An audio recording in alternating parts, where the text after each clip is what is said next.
Look what the FedEx man brought today. It's my Sizzix Big Shot. Let's open it up. And there it is, upside down.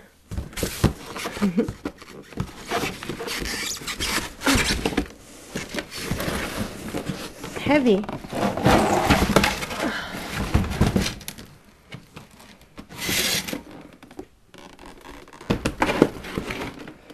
Oh, isn't it pretty?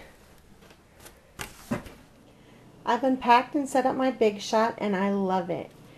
It's so cute. You see the pink and the black. We got the little bling there. It is so cute. Here's my Cuttlebug. And it's cute too, but I definitely like the Big Shot, the looks of it better.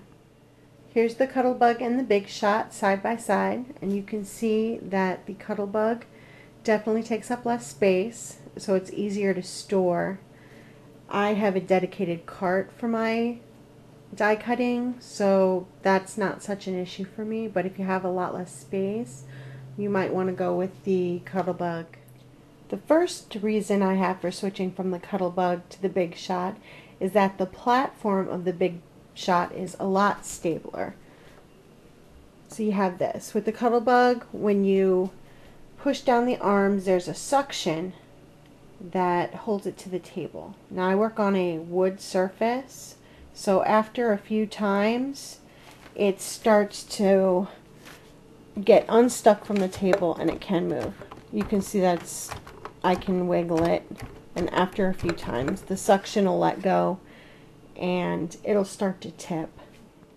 You won't have that problem if you have a non-porous surface, or you could put it on a glass mat. That way it's not going to tip or move. It'll stay right in one place. The next reason I switched was because of this, the multi-purpose platform for the Sizzix. It has instructions printed on it and different tabs for the different die cutting sandwiches. And it lists exactly what to do and how to run it through. You can get 2 cutting plates with it. The Cuttlebug comes with the base platform and 2 B plates and a C plate. There's no instructions on it, so you might have to refer to your instruction manual to build your sandwiches. I found that I need to use shims with my Cuttlebug too to get a clean cut on my non-Cuttlebug dies. So if I'm using a Sizzix Sizzlet, for example, I might have to use a shim to get a clean cut. And you can use, I use plastic pieces that I've cut. I have thinner and thicker ones depending on the die.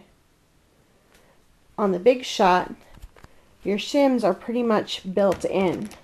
This one right here, it's a very thin piece of plastic. So if it's a little bit thicker, you would use on the base, a little bit thinner, and then even thinner. It's all built in, and the dies I've run through, I haven't needed to use any shims for it. My main reason for switching to the Big Shot is this. This is a Biggs XL die.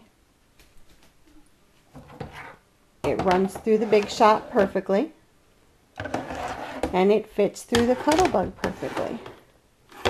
The problem with this is the cutting mats.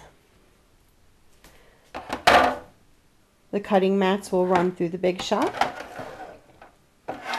but they do not fit in the Cuttlebug.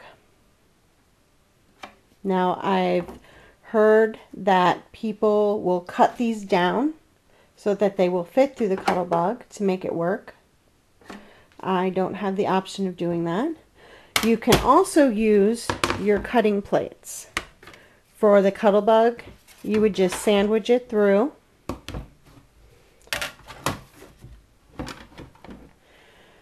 Run it through like this, halfway. Shift your cutting mats. Make sure your paper doesn't move. And then run it through the rest of the way.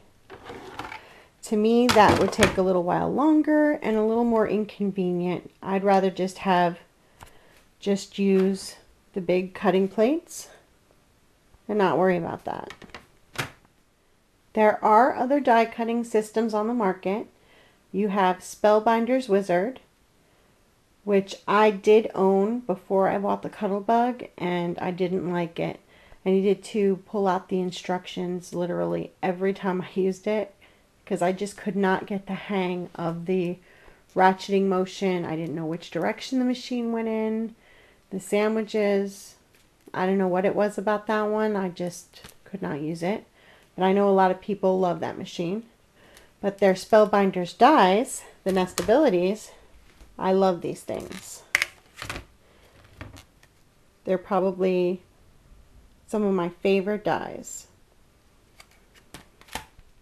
Quick Cuts has also come out with a new universal die cutting machine called the Epic 6. And I looked into buying that too when I was trying to make my decision.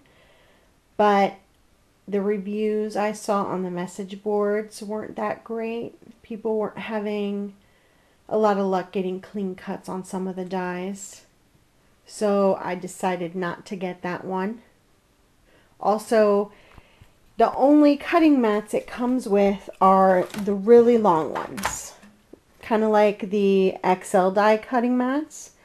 So even if you were to run through a little Sizzlet die, you'd have to run through that entire mat, which takes more time to run through. So I decided on the Big Shot, and I am very happy with it. I hope this helps somebody if they're up in the air about which machine to get. Thanks for watching.